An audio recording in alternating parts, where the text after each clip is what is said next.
Thanks for coming today to hear Senator Dinniman talk about the Tech-conomy. Tech-conomy. You made that word up, did you? I'm going to take all the credit. Oh, that's not a bad word.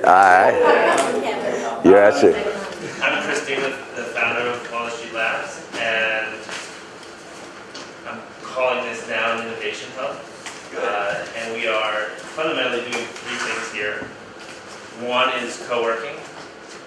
Small businesses, new businesses, remote workers, students, people looking for jobs. We're also doing events. This is one of the two events that we're doing. And three is we're running an incubator out here too. Excellent. So what's really happened is we've built a good ecosystem of people who are stopping by, even non-members, to some of our events. People are aware of us. I'm getting calls for people looking to fill positions and all sorts of things that I never met.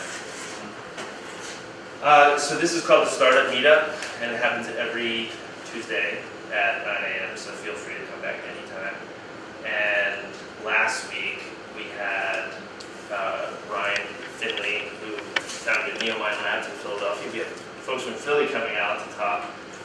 He delivered a great presentation about his experience running his company.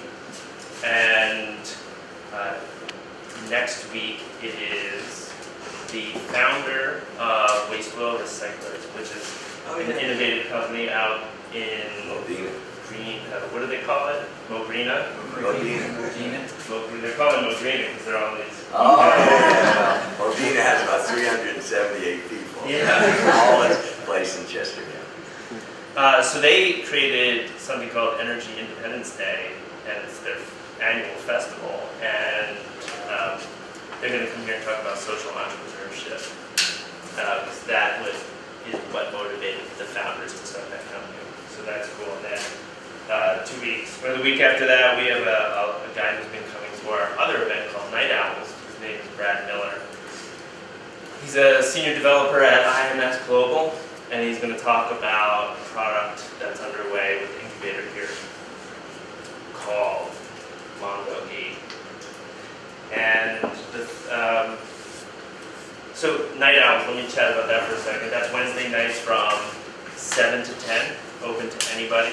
Come, chat, drink water or beer, pretzels, pizza, hang out. Sometimes it's totally social, sometimes it's people actually doing work.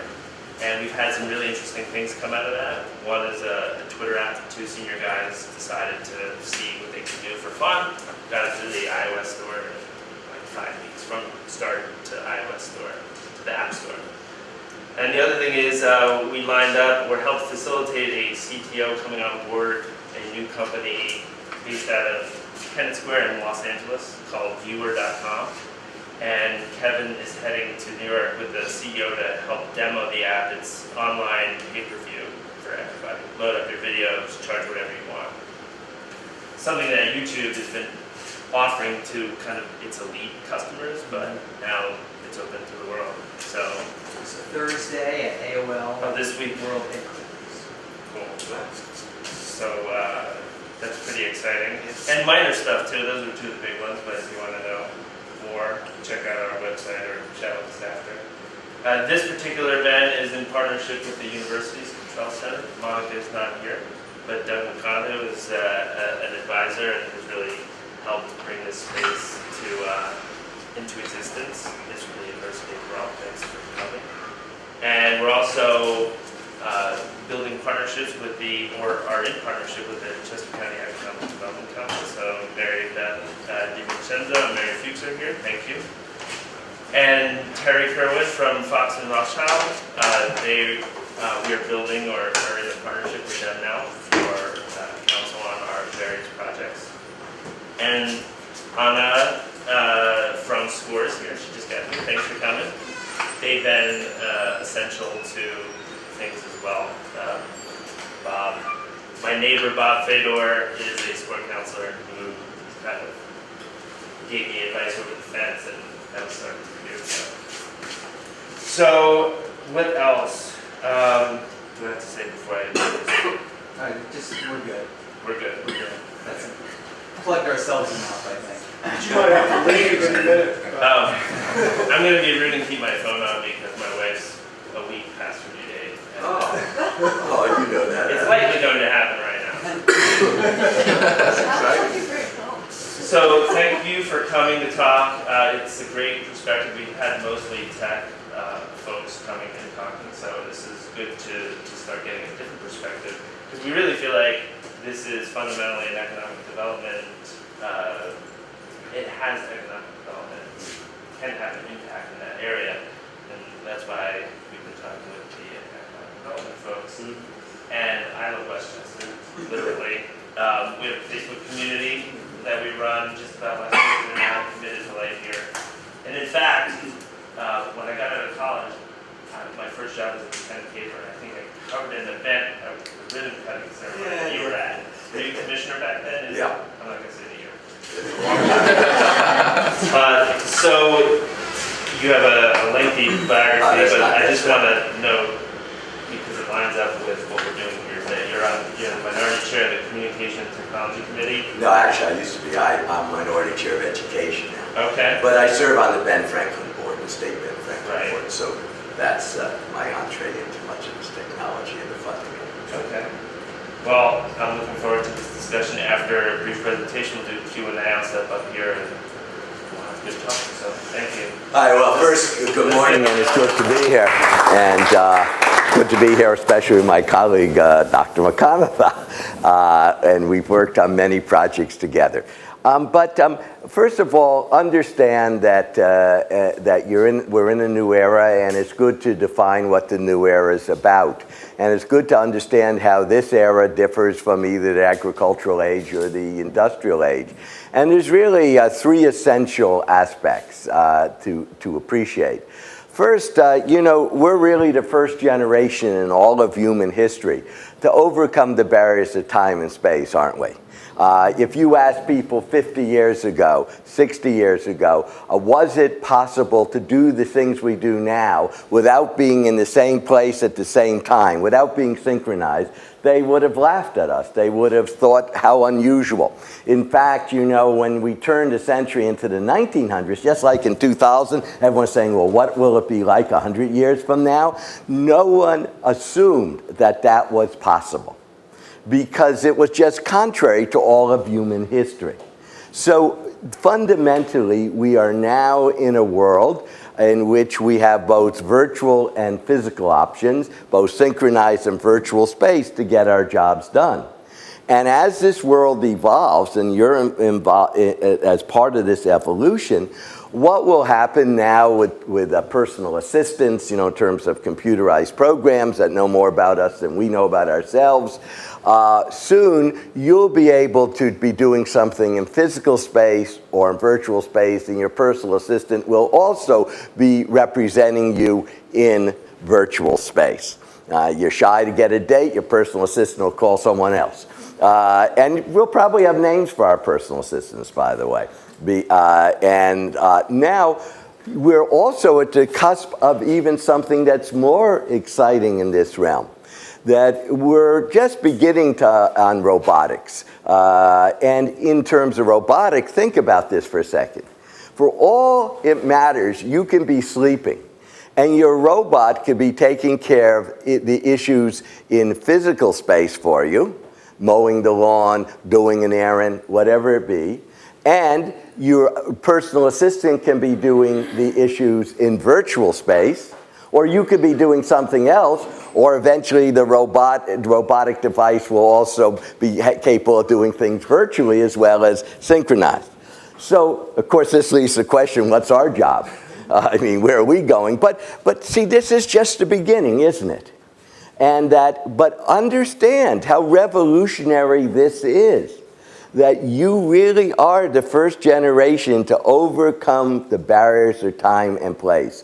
In virtual space, it doesn't make any difference, does it? Whether the person is on the other side of this wall or 2,000 miles away, except for that millisecond it takes to get to the satellite and back down.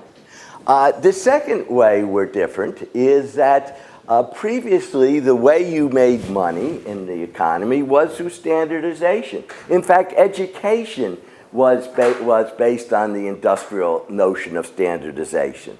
But you don't make money that way anymore. You make money through what we call customization, by identifying and solving problems for the client. And that is, and customization requires a whole nother set of skills, doesn't it? Now, that means that the education system has to help students to gain that ability. And in fact, if you want to see a wonderful example of this, go to the Downingtown STEM High School.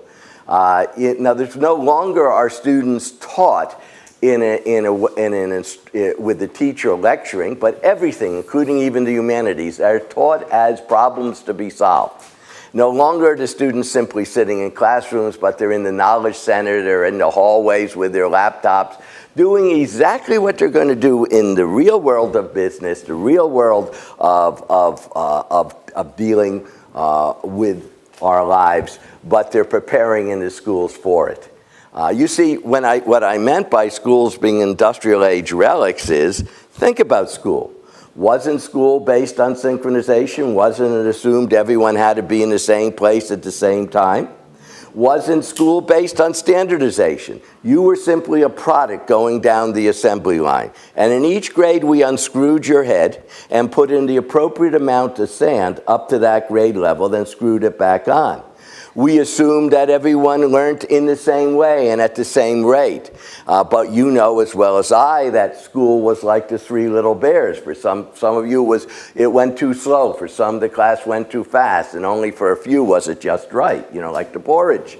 But so again, now synchronization replaced by virtual or a combination thereof, right? Going on to the notion of eventually robotics, and you being here, but devices being able to take care of your tasks in both physical and virtual space, and in robotics eventually that being combined.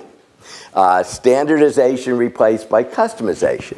Now, if you do customization, you also have to we also are beginning to understand that, that collaboration and integration is crucial. Remember, in the industrial age, that the notion wasn't only synchronization, standardization, but it was also segregation. You had your task. You were like, if you looked at a company, it was like a Christmas tree. And if you die and you're a red light, we simply take the red light off and replace it by another red bulb, or a green bulb if you did a task. But knowledge is so complex that no longer today can we assume, that any one person can solve a problem.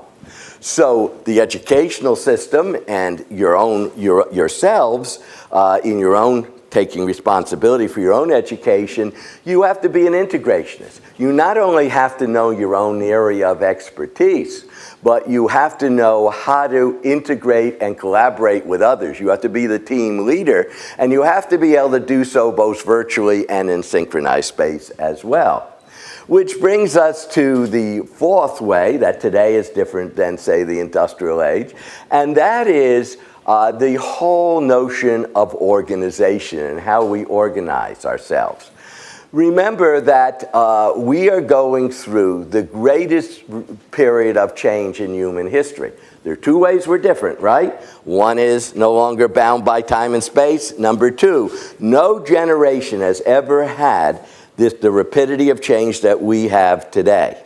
We don't know if we're going to survive that, actually. We don't know if we can make up for the cultural lag, meaning the inability of our society to keep up with that change. And that's part of what is occurring today. And by the way, for some of you, the key to business success is figuring out how to take care of that that cultural lag, how to make up for the problems that continue to evolve. I mean, it used to be that we argued about smoking and non-smoking cars taking the SEPTA local into Philadelphia. Now we argue about quiet cars and cars where you can use cell phones, right? But we're constantly struggling to figure out what's right and what's not right. And in fact, part of the anger you see in the society, I believe, comes from the fact that the rules, the social norms, the rules of cultural interaction are not very clear anymore. because of this constant change. Well, then you have to figure out how to organize for this change, right? You're a perfect example of a new organizational structure dealing with the new techno-economy. See, I'm using your word. Or tech economy, whichever one. Tech-conomy. Oh, Tech-conomy. Got you, Tech-conomy. Now I'll use it up in Harrisburg. Then we'll see what happens. We come up with all kinds of new terms, and then everyone starts to use that. What was the one? What were they, Adam? Where they were selling the money in Japan that Bitcoins? what? Bitcoins you were talking about? Yeah, and we said the fantasy of a Bitcoin economy the other day, but the old organizational structure. Think about it. It was shaped like a pyramid, wasn't it? If you wanted a standardized product in a synchronized fashion, where everyone had their role, what better structure than a pyramid? Because then you had the quality control throughout, and the same product came out again and again in the bottom. And your idea was to produce more and more of that product to make more and more money. But if it's now customization, and we're undergoing constant change, that structure doesn't work anymore, does it? It only works if you want more and more of the same exact product or service. If you're to customize, you have to be almost, instead of a pyramid, the best analogy be like one of those Caldermobiles. Because you have to have a structure that can blow in the wind and not fall apart, but at the same time reform whatever the task that's needed to be done. And think about it now on this rainy day. If the wind blows hard, you were in a hurricane, what are the first trees down? They're the big oaks, aren't they? The big trees who have nowhere to go but down because they have no flexibility. Those little trees that can bend with the wind. If you watch the palm trees in the hurricanes, they go all the way down and then flip back up. Any organization has to be agile enough to survive the continuing hurricane winds of change. So new structures, such as what you have right here, is the order of the day. Structures that allow this collaboration to take place, because remember, knowledge is so complex that no one person can solve it. So to summarize all this as an introduction, what do we need to do in order to prepare ourselves for the new economy, for the tech-conomy? Is that what your word? Tech-conomy. Tech-conomy. It's like what, the technology? Look that up before you go using it, though. I don't want to. No, we're going to give you full credit. We're going to give you full credit. Then I'm covered. I just quote my primary source, and I'm fine. But the point is this: industrial age, same place, same time. Today, virtual, choices, evolving, more and more. Industrial age, standardization, more and more of the same product. Today, customization. Industrial age, everyone had their tasks. It's almost like a separation of function. When we had a meritocracy to judge us whether we were qualified, and we took the test for jobs that were clearly defined. And today, really that's all out, because now you have to be an integrationist. You have to know your own area better than anyone else, but you have to work as a team and collaborate with others. And finally, structurally, the whole structure of the industrial age, including education, including everything, was based on the pyramid. Remember in the school, you were just simply a product on that assembly line. Today, that has been changed by a new structure. You can look at it as a palm tree or a mobile, which has to have the flexibility and agility of dealing with constant and enduring change, and at the same time, we have to keep up with the cultural lag that exists. And in terms of being successful in this new economy, You're either successful by understanding a little ahead of other people how the fundamental paradigm has changed and it keeps changing, or you are more perceptive than other people in understanding the implications on the social norms, on the way people live, on the inability to keep up with the cultural lag, and you have solutions to deal with that. And so I think that gives you a bit of a background. Now, is this a widely understood view and understanding of Harrisburg? Probably not, because you realize there are still counties out there, say in rural Pennsylvania, where the key to economic development is to get a PennDOT shed and hire 10 more workers for the highway, or to have a prison as the key to economic development, all right? In Chester County, we're a bit ahead of the curve, especially in the area of biosciences. That is the very basis of the economic success of this county. An average bioscience job is $94,000, and an average private sector job is $45,000. That's why we're doing as well. But because of change, the biopharma industry is undergoing a complete restructuring of how it works here and globally. So the people who did the research no longer, they'll hire you back, but not as an employee. They'll hire you back as a consultant, as a private contractor. But you need to now not only be able to do your research, but you also need to be able to have the ability to be an entrepreneur. So we're establishing institutions. For example, Hanken now has their innovation center. We have SCORE has a unit called BioScore that goes out and helps people. We are trying to create opportunities to create our own venture capital when none exists here. Or legislatively, we just have to be a little creative. For example, I've been trying for around 4 years now, and everything in Harrisburg is very slow. And eventually, only perseverance and tenacity will get you success. Let me give you an example. As a new company, you can get R&D tax credits and other credits. But listen, you don't make any money sometimes for 7 to 10 years, you know? And so what good do the credits do you? But if you were able, as in New Jersey, to have your credits be transferable, be bought, say, by large pharma, which could use it, then you create, without the government, direct government money, a whole chain of venture capital for smaller companies, you see? So we just have to look at this in different ways and be a little more creative than we are. So this, I think, gives you some introduction to, at least in my own view, what is occurring. My main thrust is how we change our education system to reflect this, and because right now, understand in Pennsylvania, because it's based on property tax, you have two separate and unequal education systems. The highest property taxes are actually in the poorest areas of the Commonwealth, because they have no base on which to charge the taxes. So you have very unequal school systems.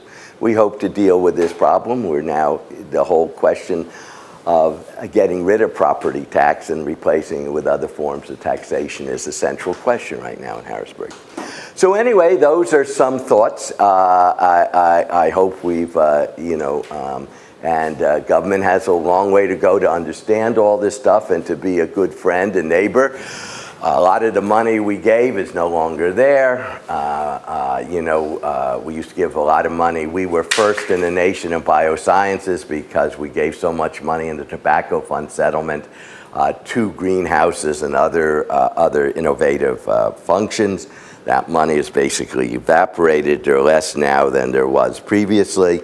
And we have to, other states have been much more receptive than Pennsylvania. Ohio, Maryland have actually issued bonds, and then the bond fund is used for innovation to help the new entrepreneur. The difficulty is, remember, only 1 out of 10 ventures might succeed. But what we have to help citizens understand, when that one succeeds, it's a gold mine. But people worry about the other 9 that didn't succeed. we not only have to, the focus right now in Harrisburg is focusing on the commercialization of the product, but we also have to be concerned that it goes through various stages. And basic research in and of itself has a value too, because we don't know how that will be used eventually in innovation, do we? At least not at the time. So anyway, that's where we are. So what are some of your questions? Thank you very much. I appreciate that. My pleasure. I might just steal the first spot here, because what you're saying about that 1 in 9, when we built the incubator here, I had risk mitigation in mind. So an investor might want to invest in an incubator that has 3 or 4. But from an entrepreneur's perspective, if you work out of someplace like this and you fail, you have built a network for people who are also innovating. So it lessens the impact on that. You can pivot, take your technology or something interesting that you were doing and merge it. So I think that places like this could function to make that not a true fail where all that energy evaporates, but where you can just shift it, right? Well, you're right, but then again, think about how the school has to change. The school doesn't like failure. The school teaches us there's one right answer. In the Downingtown STEM school, when those students solve problems, the recognition of failure is a given. And therefore, the student is not punished for that failure. Rather, the failure is discussed so that we can figure out how to get success.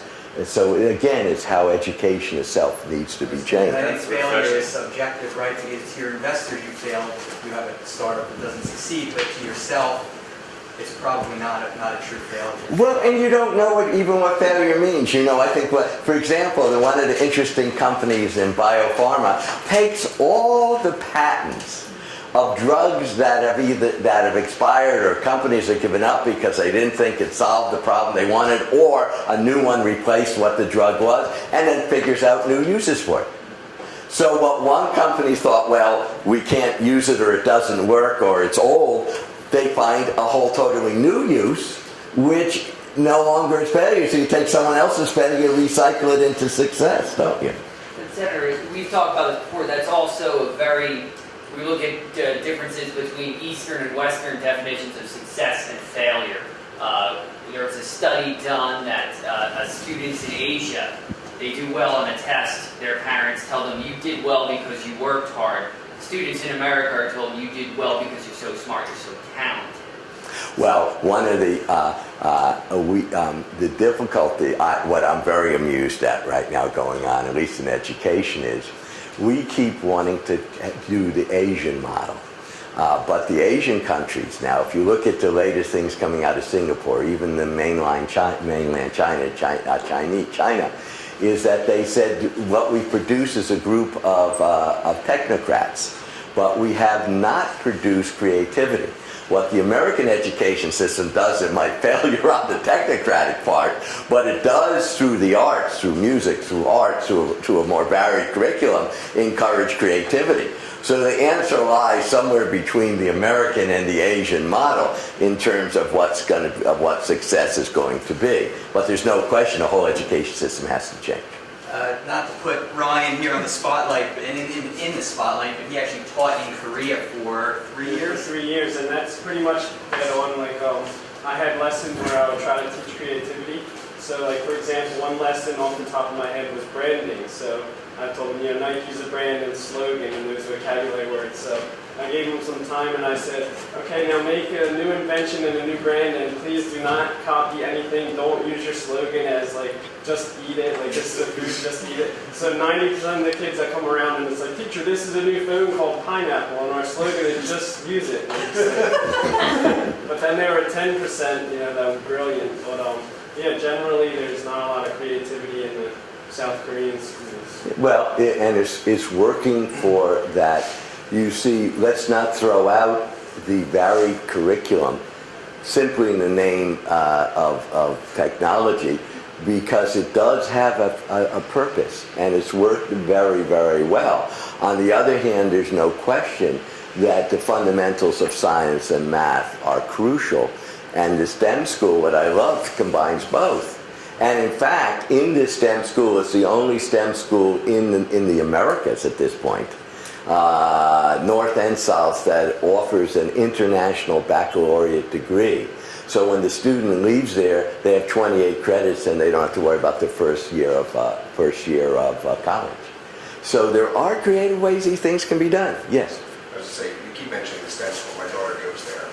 She'll be graduating this year. And as a parent, the thing that I see coming out comparing my daughter to my older son is she is much less focused on getting the correct answer at the end. I mean, that's obviously important, but most of her grades are made up of how do you solve the problem, how do you attack the problem. Correct.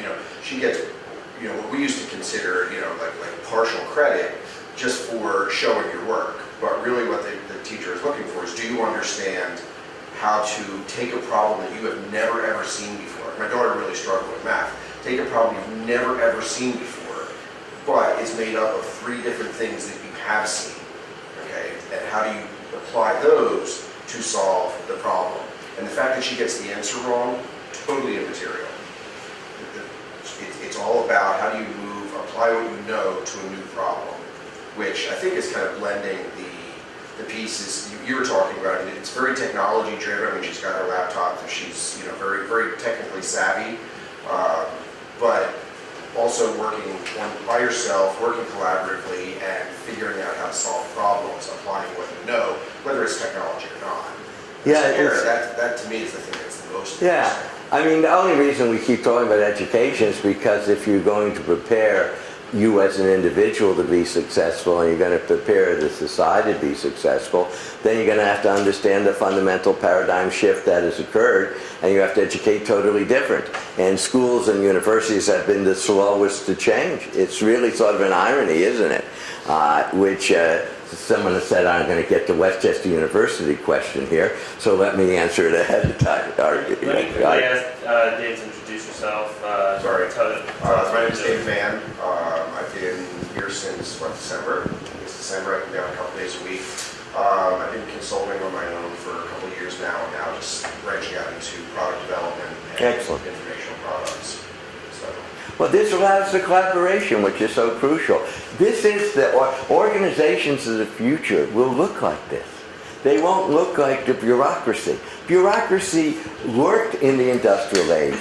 You have to understand, it was a very efficient industrial age system. The pyramid, the bureaucracy, if you wanted the same thing to come out at the other end again and again and again, then you needed the control process. You needed someone on top to define it. And the only way that oak tree can now become innovative is you would have to retool it from top down. But why bother? You create other forms now. These will be the future of where learning takes place. When you're successful, there's a concept called symbolic analytic zones.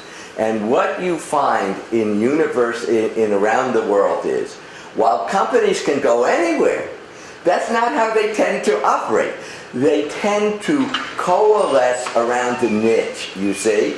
They tend to be where other bright people are identifying, solving, and brokering. Brokering means bringing the solution to the problem, the same kinds of issues. So when you become world class, it's not a whole nation, it's a region. We're world class in biopharma. But it doesn't mean we're going to continue to do so if with all this restructuring we lose our fundamental human capital. So it's a very different kind of learning, and so people like to do that because so they can continue after their doctorate degrees, after their university, to continue to learn with others. And it's places like this that will be the norm in the years to come, because more and more people will be coming into a company when they need that particular solution, you say. It's sort of strange in a sense. In the old days, if you think about it, in the labor movement, people went to the union hall and sat on the bench until they were called. Now they just get a phone call. They don't have to go to the union hall anymore. But in some ways, there's a similarity. You will be working with other people in very innovative situations. You might not even be working every day of the year, but you will be called in when your skill is needed. And what happens is people who have similar types of skills tend to hang out with each other and enjoy it. So the issue for government is, how do you create an infrastructure that is friendly to people who are bright and innovative in the area that you've defined? We know that bright people like good schools for the kids. We know that bright people like cultural institutions. We know that bright people like a clean sense of open space and an environmentally conscious area, don't we? And we know also that there's a growing number of people in their 20s and 30s and 40s who aren't necessarily getting married. So what we know is that we have to have a cultural kind of setting so they feel at home, so they're comfortable. So and we know that you need an infrastructure, not only of roads and transportation, but an infrastructure, so to speak, where we have continuing larger bandwidth or the chance to microwave it. We know all this. You need to be near an airport usually, because people come and go. So the question for government is, how do we create that kind of environment that will be friendly to bright people so they'll want to come to your area? And so that's really we're not the innovators, you're the innovators. But we can create an environment that is friendly and conducive to innovators. And that's crucial, yeah. So tying it all together, maybe, do you see a role for the government, like to come to maybe require schools to teach entrepreneurship and Eventually what will happen is that entrepreneurship will become the given simply as people realize the necessity to be successful.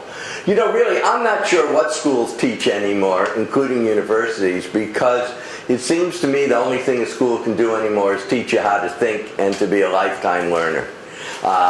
Because as soon as you teach someone for a specific profession, that profession changes so quickly. So the notion is you're going to have to learn all your lifetime. But I think entrepreneurship will just generate itself. But we can't teach collaboration and creativity in schools, which is part of the key for entrepreneurship. and maybe based on private-public partnerships? Oh, that's the given. First of all, understand government's broke, and I'm not sure they can do much anyway. Second of all, Broken or broke? Both. Oh. Both. Because it operates based on interests, and those interests are not always the public interests. The struggle of anyone who wants to do a decent job in politics or government service is how to take the varied interests and bring them into a higher communal interest, where everyone is part of it. We operate based on self-interest, but we can put those self-interests together in a communal interest. It's just very hard when some of the big players want everything. They're selfish. They don't want to share. And what we have to do is get a much more even playing field out there. And it's hard because because some people call the shots more than other people. And it's necessary to try to stand up and say that that's not the way we're going to succeed. And it won't be the way we're going to succeed. And any of our economic aspirations, whether it's you as an individual or it's whether the state, has to be done within a global context now. And that's not easy to fathom or figure out. No, let me phrase it another way, because you asked such a good question. If you think of the New Deal as an answer to the problems that industrial age capitalism created, and by the way, it never answered it. World War II answered it. That's how we got to full production. It wasn't a New Deal. But the point is, it was an attempt. we are struggling to find out how we deal with the excesses of information age capitalism and create it so that it is more humane, it is more in the common interest. And how you do that without over-regulation, how you do that by encouraging entrepreneurship, but also making it more even out. I mean, that's the debate about Comcast, isn't it, right now in Washington? Do you create, what is the role of government in making sure that one company doesn't take over and that you constantly have enough competition to get success? So what I would say is we've not yet solved the problem of how to be prosperous in global age capitalism and understand how to make sure it operates more in the public interest and to do so without over-regulation. And that's not an easy question, but it's really the same question that people had to deal with in the 30s when the Depression came. We're in a recession, which we're slowly getting out of, but how do you deal with it? How do you get employment in this kind of atmosphere? How does everyone get opportunity? And it's very, very difficult. How do you create it so different individuals can add value to what they're doing? And again, part of the key is the complete change of your educational system, which is quite a struggle out there. Again, because there are a lot of interests that don't want anything changed. In many ways, in some ways, I think education is really ends up being a debate between different adults who get what they want out of the system, and we forget the kid anyway. But that's a whole nother question. Yes, Doug. I heard some reference to something called Technology Fund moving its way through Congress here and legislative process in the state to help upgrade state facilities and offices technologically. Is that still in the process, and can you comment on that? There's all kinds of attempts both in Congress and in the state. Pennsylvania, was on the progressive edge of all this. That's why we did so well. We've now fallen behind other states. We have to figure out ways. Now, what we just did, and we'll see how it works out, is we took the if I'm not mistaken, if I try to explain this, it's the insurance companies, foreign insurance companies have a tax on certain premiums. We now have taken that money and put it in an innovation fund. And we sell bonds based on this. It's much more complicated than I just described, but all you have to realize is it works. And we sell the bonds. But now, how do you get the money out? How much are you going to do it? And the government has been so slow that we hoped that this would happen early. It's now going on late. Now going later than we want. We had the tobacco fund money. They took $120 million away from us. The tobacco company sued us. Now, so I think the judge just ruled we can get it back. But who knows where that goes to court. So what you get tied into is these very complex systems. Legislation is slow. They say it's a deliberative process. It's really not. It's more that who's going to get gored and groups that try to prevent things from getting done that are not in their interest. That might be another interest. Yes, sir. Yes, John Fisher with Brandywine Photonics. We're an I2N company. Yes. I'll give you a real world problem. We have a strategic partner. We're trying to pull his technologies over and have them relocate to Pennsylvania. As an employee in Melbourne, Florida. We build aerial surveillance cameras. That's cool, yeah. How do we, what role does the Pennsylvania government do in helping pull in these really superstars? Well, I think what you can do is several things. One, you have someone from the Economic Development Council here who you should talk with, and they could explain to you the various state programs that operate. We pull many companies in here. When there's a special company, we use what's called the Governor's Action Team. So all states do. The states all compete against each other. So there is a variety of programs, and I'm sure that you're happy to tell him those programs before he leaves, right? and to share it with you. We sometimes in our office take companies in and we go through the whole routine, or we get them, we can certainly show you every grant that exists in the state to do this. Most of them involve some job creation. We have many successes that we have in this county. But again, one of the problems is as you have less money, it's harder to achieve that success. Sometimes it's negotiating to keep companies here. We ended up doing well with the Pfizer-Wyeth deal. And I remember working directly with the governors, actually at that time was Governor Rendell, was still governor. And we argued to Pfizer that while we might not be able to give you as much money, we had a human capital here that is the best in the world for what they were looking for, and a funnel of innovation that they couldn't find anywhere else. In the end, we got the biologics, we got the large molecular structures, which is the future of medicine. The protein identifiers, as opposed to older biopharma, which was small molecular chemical-based structures. The only reason I know that is I had to learn all that. Not that in fact, it's so funny. The difference between the university and government is this. In the university, one would not dare speak on a subject one didn't know about because it would be disrespect to one's colleagues, and you recognize that someone else had better knowledge base. In government, you speak about everything.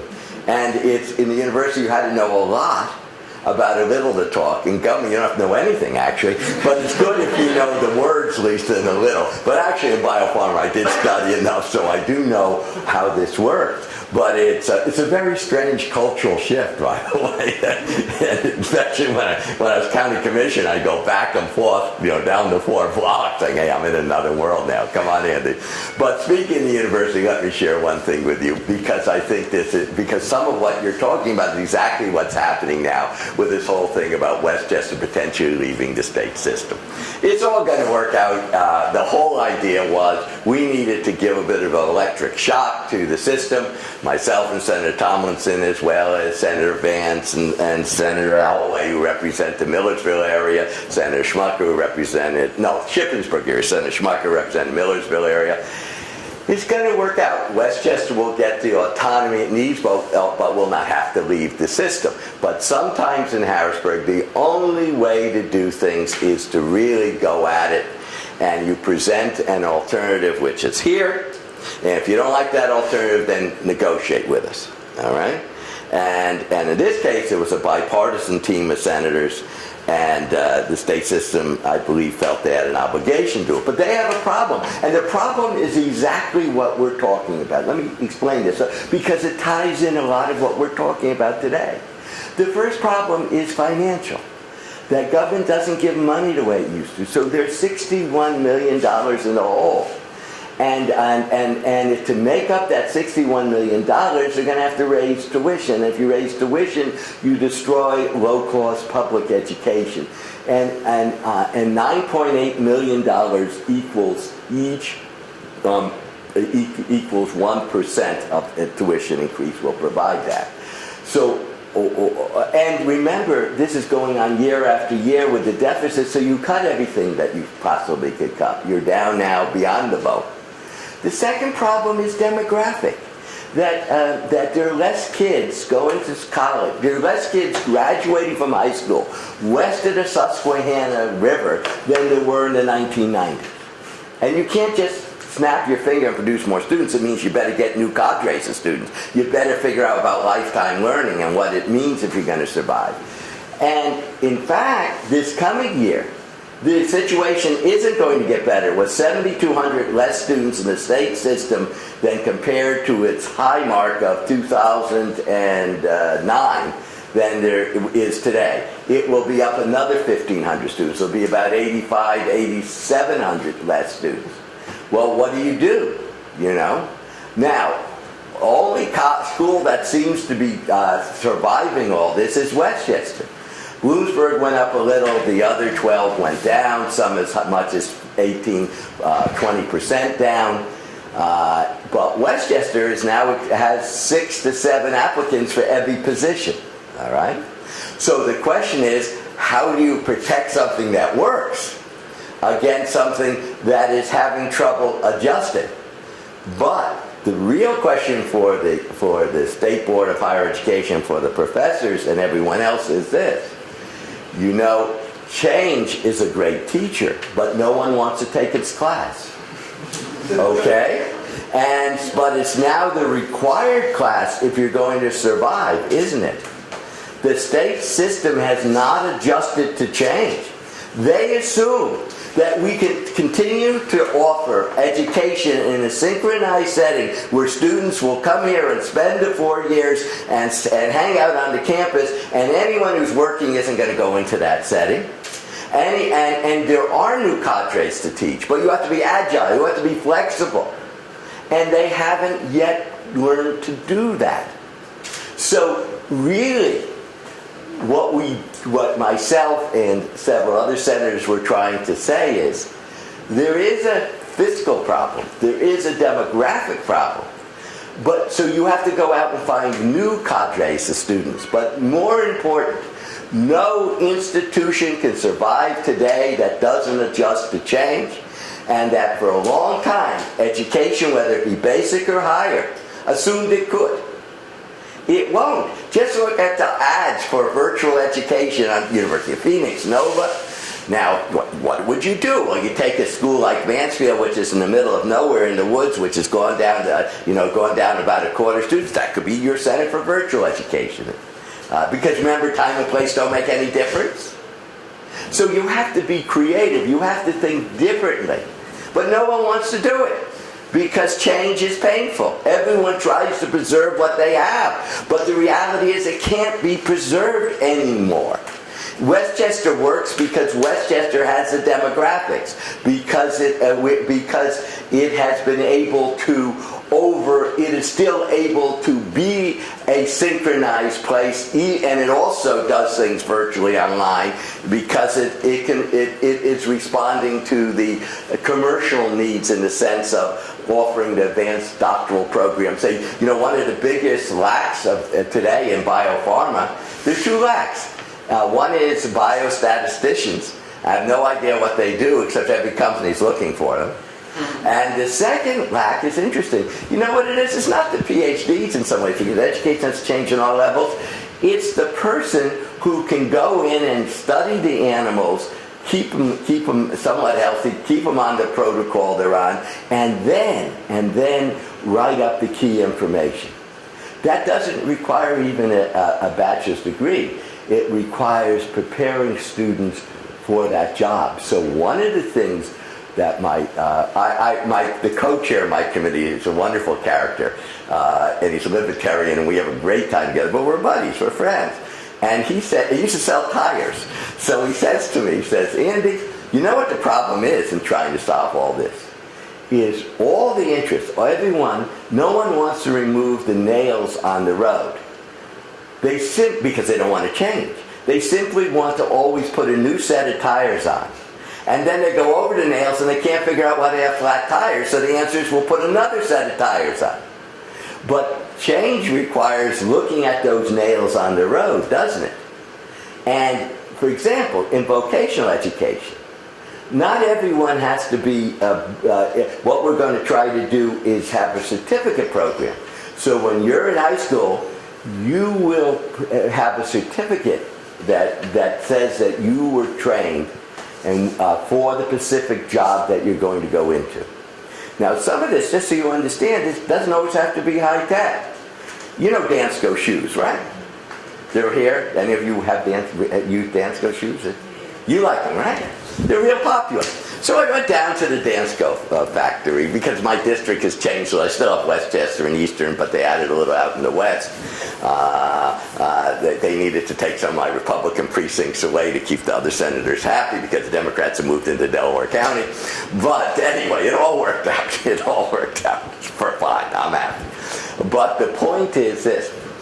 I was there. I was sitting at Dansko. And you know, they have this robotic machine that now gets all the shoes and puts them there. And it's this cool thing, and it's like this railroad train, but it knows what it's doing. It can find the exact shoe and the size for where they send it to. And I was just sitting there watching all the robots in action.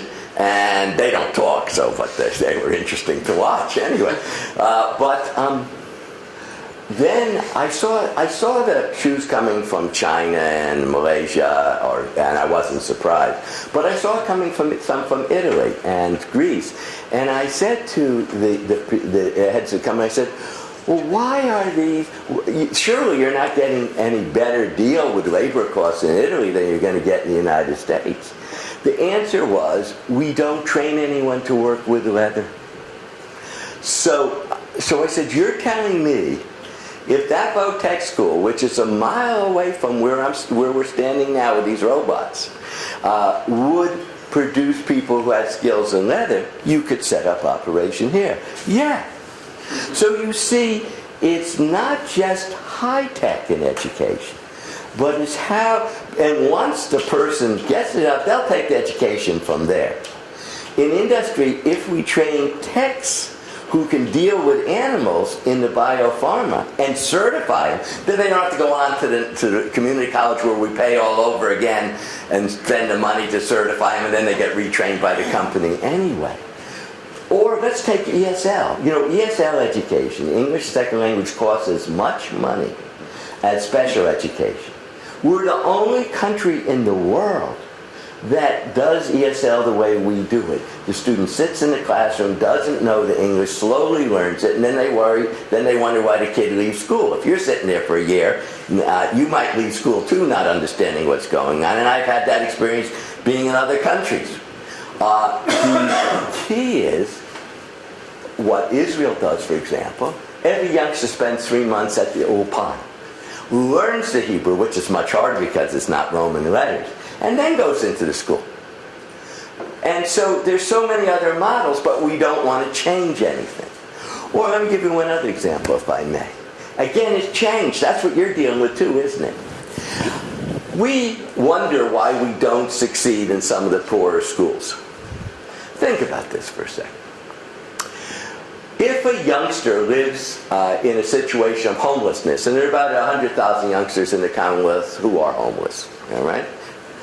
If a youngster lives in a constant situation of violence, of drugs, perhaps of family dysfunction, that youngster is going to come to school traumatized.